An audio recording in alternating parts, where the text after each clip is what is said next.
Hello my dear student, welcome back to your channel natural fact. और मेरे प्यारे बच्चों, आज की वीडियो शुरू करने से पहले आप सब मुझे ई करके दिखाओ। ई क्यों कह रही पता है आपको? ताकि मैं आपके टीथ देख सकूं। वैसे तो देख नहीं सकती, लेकिन आप मेरे टीथ देख लो। और आज मैं आपको पढ़ाने जा रही हूँ टीथ के बारे में। देखो, सिंगल दांत को क्या बोलते हैं? टूथ बोलते हैं, है ना। और जब बहुत सारे दांतों की बात करते हैं तो उसे टीथ बोलते हैं। आपको पता है, जब हम बेबीज होते हैं, 6 मंथ्स के होते हैं, तो हमारे दांत निकलना शुरू होते हैं, जिसे हम टेम्पररी टीथ या मिल्क टीथ बोलते हैं। और 2-3 साल तक हमारे टेम्पररी और मिल्क टीथ आ जाते हैं। उसके बाद वो दांत गिर जाते हैं। 6 से 7 साल के जब हम होते हैं तो वो दांत क्या होते हैं, धीरे धीरे टूट जाते हैं। फिर हमारे परमानेंट टीथ आते हैं। और एडल्ट 17 to 22 एज में हमारे 32 टीथ आ जाते हैं। लेकिन एक फैक्ट बताऊं, ये जरूरी नहीं है कि सबके 32 टीथ हो, ठीक है। कैसे, वो हम अभी पढ़ेंगे, ठीक है। तो टेम्पररी टीथ कब आते हैं बेटा? जब आप छोटे होते हो, बेबी होते हो, तो टेम्पररी टीथ बेटा आपके कब आते हैं? टेम्पररी टीथ कब आते हैं बेटा? 6 मंथ टू और 3 ईयर्स। ये 6 क्या है बेटा? मंथ है। 6 महीने से लेके दांत आने शुरू होते हैं और आपके 3 साल तक सारे दांत आ जाते हैं। आगे समझ में। अब पढ़ते हैं परमानेंट टीथ। परमानेंट टीथ, आपको पता है परमानेंट टीथ आपके कितने होते हैं बेटा? ये 32 होते हैं जनरली बात करें, नॉट इंक्लूडिंग ऑल, ठीक है बेटा। और ये कब आपके आ जाते हैं? ये आते हैं 7 to 22 ईयर्स में आपके सारे दांत अपीयर हो जाते हैं, ठीक है। एक टेम्पररी टीथ को अब हम क्या बोलते हैं? Milk teeth. क्या बोलते हैं बेटा? दूध के दांत बोलते हैं ना, कि इसके तो दूध के दांत गिर जाएंगे, फिर नए आएंगे, यानी परमानेंट टीथ आएंगे। तो टेम्पररी टीथ हमारे 6 मंथ से लेके 2 और 3 ईयर्स तक आ जाते हैं। फिर हमारे उसके बाद दांत टूट जाते हैं, फिर हमारे नए दांत आते हैं। और वो कब तक आ जाते हैं पूरे दांत? 17 to 22 ईयर्स तक। आगे समझ में बेटा? चलो अब आगे बताती हूँ आपको। देखो बच्चों, हम इन जनरल की बात करें तो हमारे मुंह में कितने दांत होते हैं? 32। एक नॉर्मल बात कर रही हूँ, ठीक है, एक्सेप्शनल की बात नहीं कर रही हूँ। 32 होते हैं हमारे total number of teeth. And according to the structure, उनकी बनावट कैसी है, and according to their function, teeth are categorized into 4 category. First हम पढ़ेंगे इंसीजर के बारे में, सेकंड पढ़ेंगे canine, then premolar and molar. तो चलो बच्चों पढ़ते हैं, ठीक है। तो फर्स्ट हम किसके बारे में पढ़ने जा रहे हैं बेटा? इंसीजर के बारे में। इंसीजर, अच्छा एक बात बताओ, आपने सीजर का नाम सुना है? सीजर किसे कहते हैं? कैंची को। कैंची क्या काम करती है? काटने का, कटिंग का काम करती है ना। तो इंसीजर नाम से आप इमेजिन कर लेना, सीजर आ रहा है तो ये क्या करेगी? कटिंग और बाइटिंग का काम करती है। इसका फंक्शन क्या होता है बेटा? Cutting and biting of food. जो भी फूड हम इनटेक करते हैं उसको कट करने का और बाइट करने का काम कौन करती है? इंसीजर। आपके 2 जॉज होते हैं, अपर जो इमूवेबल होता है, इट मीन जो ऊपर वाला होता है मूव नहीं कर पाता। ऐसे ऐसे करके देखो, टच करके देखो, ऊपर वाला मूव नहीं होगा, नीचे वाला सिर्फ मूव हो पाता। नीचे वाला जबड़ा जो होता है वही मूव हो पाता है। आगे समझ में। तो हमारे 2 जॉज होते हैं जो 32 टीथ को अपने अंदर रखते हैं, ठीक है। किसकी हेल्प से? गम्स, मसूड़ों की हेल्प से, ठीक है। तो बेटा इंसीजर देखो, आगे के 4 दांत होते हैं, चौड़े चौड़े जो दांत होते हैं ना, 3 से 1 2 3 4, ये, और नीचे के भी 4, ऊपर के 4, नीचे के 4, जो जनरली बच्चों के बड़े बड़े होते हैं, जैसे मेरे हैं। तो आप में से भी किसी के हो सकते हैं, जिसके हैं यस मैम लिखना, ठीक है बेटा, कमेंट सेक्शन में। तो बेटा इंसीजर जनरली 4 अपर जॉ में फ्रंट टीथ होती है और 4 नीचे जॉ में फ्रंट टीथ होती है ना। और इसका फंक्शन क्या होता है? कटिंग का। तो अगर हम पेयर की बात करें तो पेयर में कितने होते हैं? 4 पेयर। और नंबर्स की बात करें तो नंबर्स में कितने होते हैं? 18 नंबर्स। 18 नंबर्स होते हैं, ठीक है। 4 इन अपर जॉ। 4 कहाँ होते हैं बेटा? अपर जॉ में आपके। एंड 4 किस में होते हैं बेटा? आपके लोअर जॉ में। आगे समझ में। 4 अपर जॉ में होते हैं, 4 लोअर जॉ में होते हैं। अच्छे से आ गया ना। और ये क्या काम करते हैं? कटिंग और बाइटिंग का। तो टोटल नंबर कितने होते हैं? 8। देखो मैं यहाँ लिखती भी जाऊंगी, कैलकुलेट करेंगे। इंसीजर फर्स्ट टीथ हो गया 8। सेकंड बात करते हैं कैनाइन की। किसकी बात करते हैं बेटा? कैनाइन की। कैनाइन देखो, आपके ड्रैकुला जैसे साइड एंड दांत होते हैं, ठीक है। इधर मिरर में देखना जाके, ऐसे 2 ड्रैकुला की तरह निकले होंगे और नीचे से भी 2, तो टोटल कितने हो 4, 2 अपर जॉ में 2 लोअर जॉ में, जस्ट आपके इंसीजर के साइड में होते हैं, नुकीले नुकीले से, शार्प और पॉइंटेड होते हैं। कैसे होते हैं बेटा ये जनरली? शार्प एंड पॉइंटेड होते हैं। कैसे होते हैं ये? शार्प एंड पॉइंटेड होते हैं। जनरली कितने होते हैं बेटा? 4 इन नंबर्स, 2 ऊपर के जॉ में नुकीले से, 2 नीचे के जॉ में, 4 इन नंबर्स और 2 पेयर्स की बात करें तो 2 पेयर्स में होते हैं, जोड़ों में। ठीक है, इनका काम क्या होता है बेटा? टीयरिंग का, ये फाड़ने के काम करते हैं। अच्छा मुझे एक बात बताओ, जो कार्निवोरस एनिमल्स होते हैं, those animals who feed on dead body of other animal, या दूसरे ऑर्गेनिज्म से अपना फूड गेन करते हैं, जैसे लायन कार्निवोरस है जो मीट खाते हैं जनरली दूसरे जानवरों को, तो बेटा उनके कैनाइन्स ना बड़े स्ट्रांग होते हैं, बहुत लॉन्ग होते हैं, शार्प होते हैं, क्योंकि उनका मांस को फाड़ना होता है ना, तो हम ह्यूमन से भी ज़्यादा स्ट्रांग होते हैं उनके कैनाइन। लेकिन हमारे कैनाइन भी क्या करते हैं? चीज़ों को फाड़ने का काम करते हैं। टीयरिंग मतलब क्या होता है? फाड़ना। तो कैनाइन कितने होते हैं बेटा? 4 होते हैं, 2 अपर जॉ 2 लोअर जॉ में होते हैं, शार्प और पॉइंटेड होते हैं। ठीक है, आगे समझ में बेटा अच्छे से? चलो अब हम नेक्स्ट पढ़ेंगे प्री मोलर एंड मोलर के बारे में। तो बच्चों चलो पढ़ते हैं प्री मोलर के बारे में। आपको पता है प्री मोलर क्या करते हैं? च्युइंग का काम करते हैं, चबाने का काम करते हैं, ग्राइंडिंग का काम करते हैं, यानी पीसने का, खाने को पीसने का काम करते हैं, च्युइंग चबाने का काम करते हैं। तो बेसिकली बेटा ये कैसे होते हैं? ये ब्रॉड होते हैं, आपके चौड़े चौड़े से दांत होते हैं। कैसे होते हैं बेटा? जनरली ये ब्रॉड होते हैं, और कहाँ होंगे? कैनाइन के जस्ट पीछे। ठीक है, कैनाइन के जस्ट पीछे।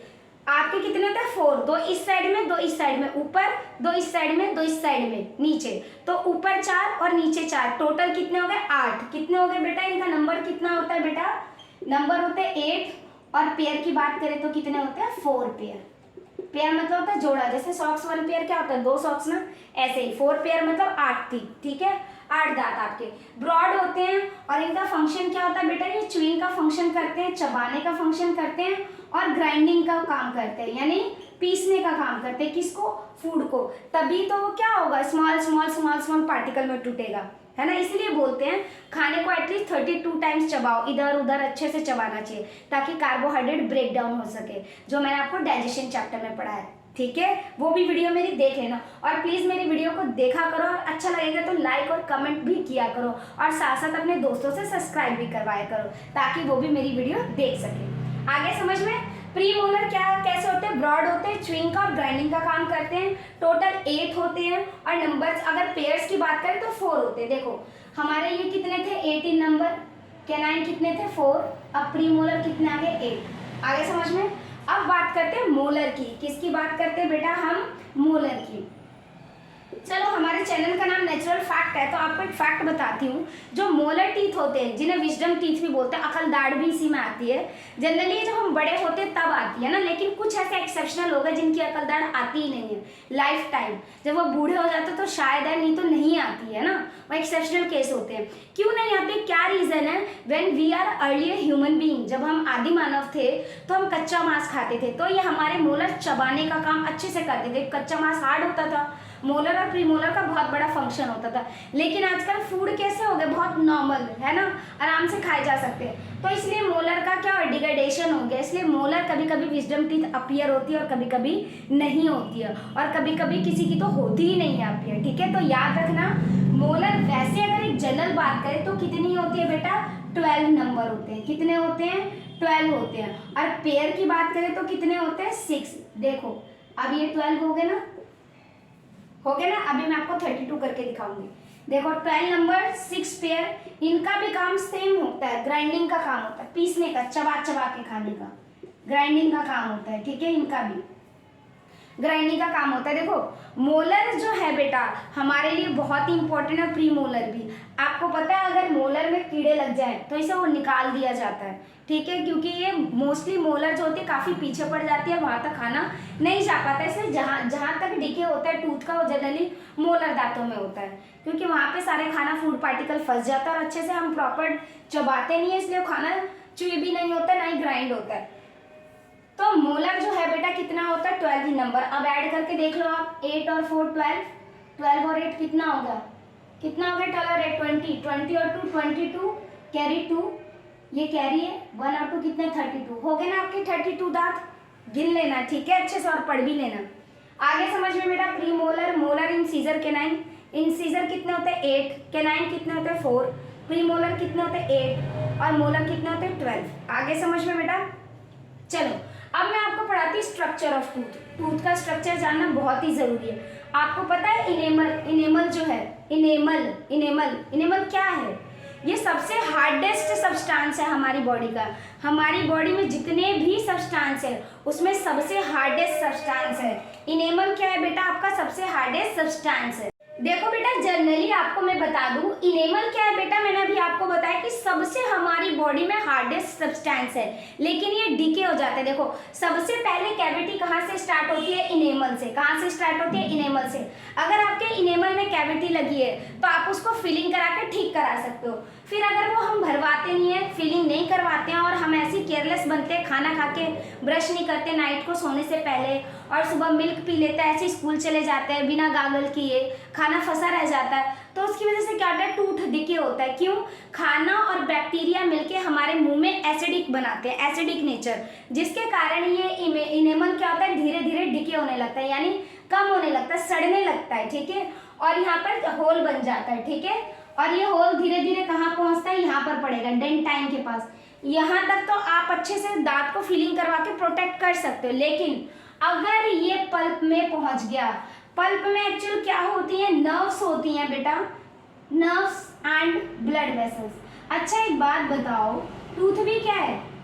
टूथ भी क्या है बेटा? एक बोन है, बोन है ना। इनेमल सबसे हार्डेस्ट सब्सटेंस है। टूथ भी कैल्शियम और फॉस्फोरस से बनी है, इसीलिए देखो कोलगेट के ऐड में दिखाता है कैल्शियम, हथौड़ी से पहले मार के दिखाता था ना, कैल्शियम फॉस्फोरस से बनी है। और दूसरी चीज ध्यान रखना बेटा, हम ब्रश क्यों करते हैं? टूथपेस्ट का एक मेन फंक्शन होता है हमारे माउथ की एसिडिटी को कम करना, क्योंकि toothpaste are basic in nature और माउथ के जो बैक्टीरिया होते हैं एसिडिक प्रोड्यूस करते हैं। एसिड और बेस रिएक्ट करके न्यूट्रल हो जाता है, इससे हमारे मुंह में कैविटी नहीं होती। तो आपको सोने से पहले जरूर ब्रश करना चाहिए, ठीक है, और खाना खा के गागल तो जरूर करना चाहिए, अच्छे से रिंस करना चाहिए अपने माउथ को, ताकि आप कैविटी से प्रोटेक्ट रहो। तो इनेमल हार्डेस्ट है, उसके बाद सेकेंड लेयर आती है डेंटाइन, डेंटाइन के बाद आता है पल्प। पल्प बेटा बहुत ही सेंसिटिव है, अगर यहाँ तक कीड़ा पहुंच गया ना इतना जोर से दर्द होता है ना, इतना जोर से कि आप इमेजिन भी नहीं कर सकते। फिर आपको आरसीटी करवाना पड़ता है, रूट कैनाल ट्रीटमेंट और भी बहुत सारे ट्रीटमेंट जो आपको बहुत सारे कॉस्टली भी होते हैं और आपकी हेल्थ के लिए बुरे भी होते हैं ना। तो आपको अपनी दांतों को प्रोटेक्ट रखना है, डेली ब्रश करना है, सोने से पहले, खाना खाने के बाद अपने मुंह को अच्छे से धोना है, ऐसा नहीं साबुन डाल के धोना है, गागल कर लेना जस्ट, सोने से पहले आपको ब्रश करके अच्छे से सोना है, ठीक है बेटा। और गर्म पानी में नमक डाल के गागल किया करो, आपके दांत भी स्ट्रांग रहेंगे और गम्स भी, क्योंकि गम्स स्ट्रांग तो दांत भी स्ट्रांग। और हमारे दांत किससे बनते हैं? बोन है, तो किससे बनेंगे? कैल्शियम और फॉस्फोरस से। किससे बनेंगे बेटा? Calcium and phosphorus. आ रहा है ना सबको समझ में? जिसको नहीं समझ आता बेटा लिखा करो, ताकि मैं भी कुछ इंप्रूवमेंट कर पाऊंगी। लर्निंग एक प्रोसेस है जो कोई भी कभी भी सीख सकता है, जैसे आप मेरे चैनल के थ्रू सीख रहे हो। तो कैल्शियम और फॉस्फोरस से हमारी टीथ बनती है। देखो पल्प सबसे सेंसिटिव पार्ट है, क्योंकि यहाँ नर्व्स होती हैं, ब्लड वेसल्स होती हैं, ठीक है। तो अपने कीड़े को जिंदा मत रहने दो, अपनी कैविटी को फिल कराओ और कैविटी होने की नौबत आ रखो, अपने दांतों को साफ रखो। एक बारी आती है प्लाक की, आपने ऐड में देखा होगा ना, ये प्लाक को भी क्लीन करता है। तो व्हाट इज प्लाक? प्लाक होता क्या? देखो हमारे खाने के जो फूड पार्टिकल्स बच जाते हैं, बैक्टीरिया उनको डिकम्पोज करते हैं हमारे टीथ के अंदर और एसिडिटी बनाते हैं, और व्हाइट व्हाइट येलो सी लेयर जम जाती है हमारे दांत के ऊपर, ठीक है, उसको बोलते हैं प्लाक। और ये हमारी कैविटी को इंक्रीज करती है, क्योंकि इसमें बैक्टीरिया जल्दी ग्रो होते हैं, एसिडिक होता है, और ये क्या होता है बेटा? जनरली बैक्टीरिया को ग्रो करने में हेल्प करता है। आगे अच्छे से समझ में? तो प्लाक भी नहीं होने देना, अच्छे से ब्रश करना, हल्के से नहीं, बिल्कुल सोच रहे हो जूना है बर्तन उसको घिस रहे हो, नहीं, ब्रश हमेशा हल्के हाथों से चारों तरफ घुमा घुमा के किया करो। और सुबह और शाम को सोने से पहले, खाना खाने के बाद, ये नहीं खाना खाने से पहले। आगे समझ में बेटा? Stay healthy, stay fit and please stay connect to my channel, और मेरे चैनल को फॉलो किया करो, लाइक किया करो और सब्सक्राइब किया करो। आई होप आज आपको वीडियो अच्छी लगी होगी। अच्छे अच्छे कमेंट अपने कमेंट सेक्शन में लिख के मुझे बताओ, ठीक है मेरे बच्चों। तो मिलते हैं नेक्स्ट वीडियो में, जब तक के लिए गुड बाय।